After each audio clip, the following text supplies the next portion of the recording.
Meanwhile, if you look up from here, you'll see the beautifully restored ceiling murals, originally painted by Hugo Ballin in 1934. And if you look real close, you can see a tiny square of dark paint. It's a secret spot left by the restoration artist to show how the mural looked before it was cleaned off. Well, it used to be a secret spot. This place is filled with visual surprises like that. It's a treasure hunt for the observer. Here, in the Hall of the Eye, are some of the key developments that have allowed people to gaze deeper and deeper into space. There are lots of ways here for budding astronomers to test their skills of observation. Beyond the visible is an exhibit of remarkable images, many from NASA spacecraft, which reveal the universe in ways our eyes cannot see and vastly expand the body of knowledge about our world and beyond. This is a perfect replica of the telescope that 400 years ago allowed Galileo to view the moons of Jupiter. And observing in California shows why, for the last century, from Mount Wilson to the NASA Mars rovers, our part of the world has been considered the Alexandria of modern astronomy.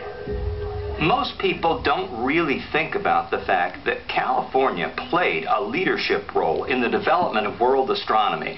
Around the end of the 19th century, beginning of the 20th century, astronomers were drawn to California. You had dark skies, clear air. You had steady flowing air in the mountains, which was essential to doing precise astronomy. And it nurtured, in fact, the development of astrophysics, and the modern, expanding universe was discovered in Southern California. California also spearheaded space exploration. Jet Propulsion Laboratory, just over the hill, really, from Griffith Observatory, obviously has been a leader in getting us to other worlds and seeing what they are like. And even public astronomy at Griffith Observatory was cultivated in Southern California. The west wing of the original building contains the Amundsen Hall of the Sky. This is the place to find out about the mechanics of our solar system. In fact, the exhibits in these alcoves answer 6 of the questions most often asked by visitors to the observatory. In the West Rotunda, you'll see one of the hottest shows around, a live look at the sun. Griffith Observatory was the first public observatory to be fully equipped for observation of the sun. And it performs this with the triple beam celestat, or solar telescope. The observatory has touched many people's lives, and the renovation has been a chance for people to give back. The new Samuel Ocean Planetarium Theater is named for one man who was continually inspired by his visits here. My husband loved astronomy and enjoyed visiting Griffith Observatory to explore and to learn and to understand our universe. So it was natural for our foundation to lend its support to the observatory. The Mr. and Mrs. Samuel Ocean Family Foundation reflects Sam's interests, the way he viewed the world, and how he lived his life, believing every individual could and should make a difference. The Samuel Ocean Planetarium will be an extension of what my husband loved and wanted to do, to continue to inspire future generations. The planetarium has undergone a total transformation.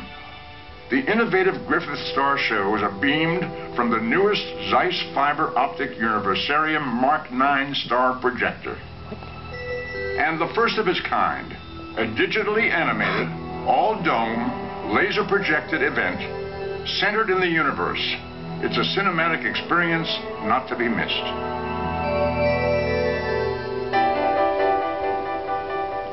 We're now underground in the Gunther depths of space. It's full of new exhibits made possible by the NASA space missions that have redefined our place in the universe. Telescopes, underground. That's right. And if you look through them, you'll see something quite extraordinary. It's called the Big Picture. The big picture is unprecedented. Even when we were imagining it, it was hard to actually wrap your mind around what the big picture was actually going to represent. It's the largest astronomical image ever produced. big picture image is a survey of the skies captured by the Samuel Ocean Telescope at Palomar Mountain in Southern California and processed at the Caltech Supercomputing Center in nearby Pasadena. The photograph was divided into 114 separate pictures and preserved in ceramic porcelain, fired onto individual steel panels. These were then reassembled and mounted at Griffith Observatory.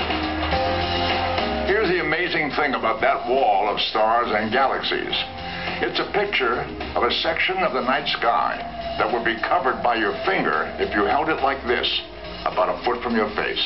And yet, through these telescopes, or down here in the Gunther depths of space, you can see and count nearly 2 million celestial objects. That's about 1.9999999 million more than you'd see with the naked eye. Probably the most striking thing about big picture is that it conveys a greater richness of things and wonders in the universe. And that's what I hope will be the main reaction of people who see it, a sense of wonder, of amazing things that are out there in space, and that we are beginning to understand. Space exploration has increased our knowledge of the universe and our place in it in ways that early astronomers could only dream of. The planets of our solar system were once only distant objects. Today, thanks especially to data collected by NASA missions, the planets are landscapes we can imagine visiting. That's the idea behind our solar system. Here, you can find out more about the other planets orbiting our sun. Want to know what it would be like to visit Jupiter? Well, for starters, step up and weigh yourself. On Jupiter, I would weigh, 450 pounds. I think I'd rather weigh myself on Pluto. Oh, no, it's not a planet anymore. I know. Let's try Mercury. The models in the exhibit are accurately scaled to one another. And at the end of the line is poor, controversial, dwarf planet Pluto. It really is tiny, just 1/5 the mass of our own moon. By comparison, the sun is gigantic. If Pluto is this big, then how big is the sun? It's as big as that giant glowing drum. And inside that giant glowing drum is a very special place. Welcome to the Leonard Nimoy Event Horizon Theater, a place for discovery of all kinds. Let's go see what's going on in there right now. If Pluto is this big, then how big is the sun? It's as big as that giant glowing drum. And inside that giant glowing drum is a very special place. The Leonard Nimoy Event Horizon Theater is a complicated and interesting title. Leonard Nimoy, obviously, that's me. Event Horizon is a place where the thing happens. The thing, whatever it is where it happens. And it's an extremely useful space for lectures, for demonstrations. For necking. I mean, you only have the planetarium theater for holding hands and kissing in the dark. Now you have the Leonard Nimoy Event Horizon. Don't tell everything. Don't keep some things should be a secret. The city has authorized the hiring of a curator for that space.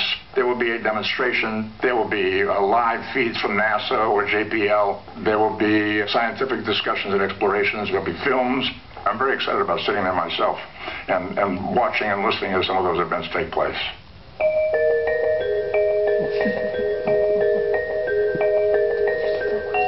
I began by telling you how Griffith J. Griffith was forever changed by one look through a telescope. It was his dream to share that transforming experience with the public. And since 1935, more than 7 million people have come to the observatory's rooftop dome to look through the 12-inch refracting telescope.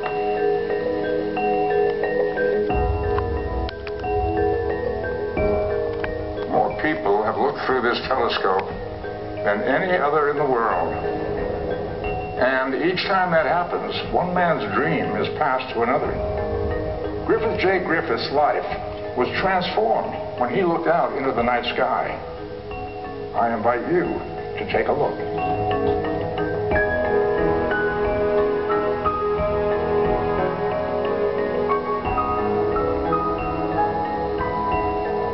Griffith Observatory, inspiring the future, one imagination at a time.